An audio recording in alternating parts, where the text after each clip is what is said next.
Hello, it's Reija, and welcome to another Top 5 Wednesday. This week's topic is our favorite minor characters, and I have to say, this was a pretty hard list for me to come up with because my favorite minor characters walk a really fine line between being like actual secondary characters, even though all the characters on this list are tertiary characters, but they all have pretty prominent roles and they do affect the main characters' lives in some aspect or another.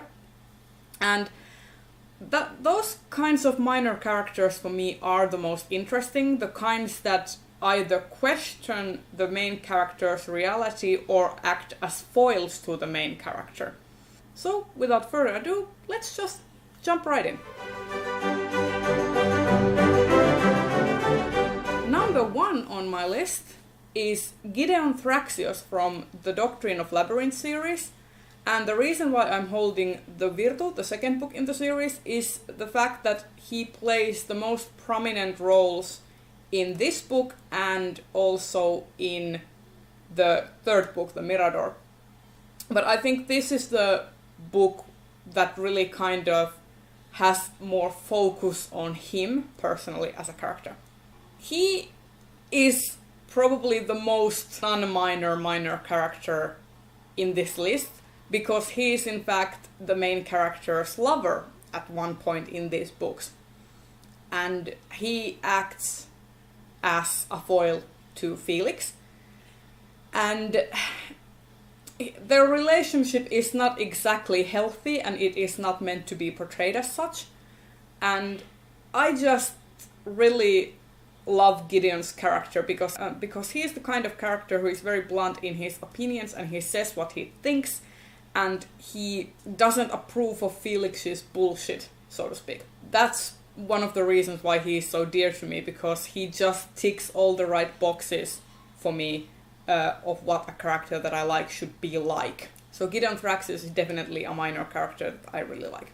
Second on my list is Septon Meribald from the Song of Ice and Fire series, and he makes his appearance in A Feast for Crows. And he isn't really a very prominent character because he only appears in Brienne of Tarth's point of view and he isn't around for a very, very long time.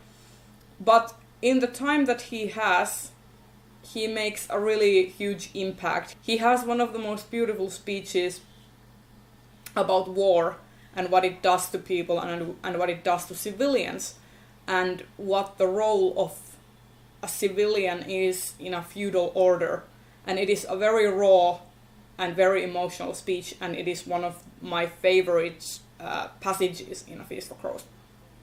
And he is also a character who is a religious character. I am not a religious person, but one thing that I really dislike having been brought up in a religious household, and even though I myself am not religious and I'm not even spiritual, it always bugs me when authors portray religious characters as somehow being in the wrong for believing. So I really admire George R. R. Martin for giving us the full picture with his religious characters. He has religious fanatics, he has extremists, and he has regular folk who just happen to be believers, and he has the kind of go to church on a pretty Sunday sort of folk. Like, you know, he has the full range of what a religious character is. Like, he has so many different types. The holier than thou characters, he has everything. And I love Septon Meribald that he's kind of this character who was broken in his previous life and he has found peace in religion. And that is not something you get to see often in any type of media, because religion is often portrayed in a very negative way. But I really love Septon Meribald in these books for the little time that he is in them. Number 3 on my list is probably going to be a surprise for many, and that is Argus Filch from the Harry Potter. Now, hear me out.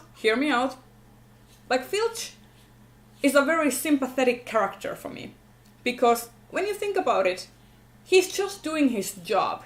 Sure enough, he's not likable and he's definitely got some issues, but he is a very relatable character because if you think about it, he was born into a wizarding family expecting that he was going to become a wizard.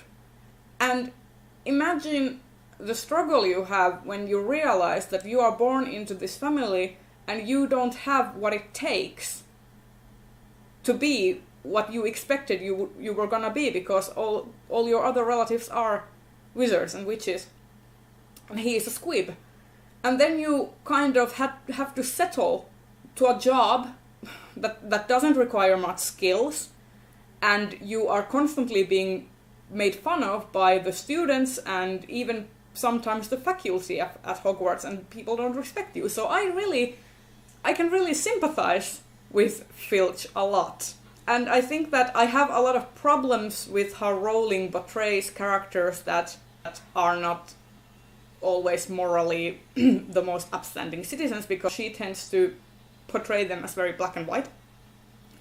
But I thought that it was really nice to explore Filch's character a little, even though it doesn't get explored a lot at all.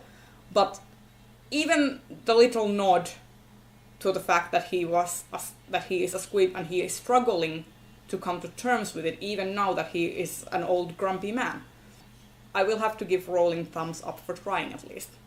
Fourth up on my list is the spider from The Lies of Locke Lamora, and I love them as a character. They are the type of character that I previously described. Serve as a foil to the main character, pragmatic and matter of fact.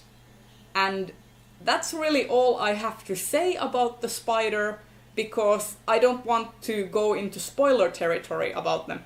Just go read Lies of Locke Lamora and find out about the spider, or if you have read Lies of Locke Lamora, then leave a comment down below on what you thought of the spider, because the spider is definitely one of my favorite minor characters in this book. And finally on my list is Galadriel from The Lord of the Rings. Galadriel is really interesting that she only has a single appearance of meaning in The Lord of the Rings, and she has a lot of impact on the story, even if she as a character doesn't really appear much.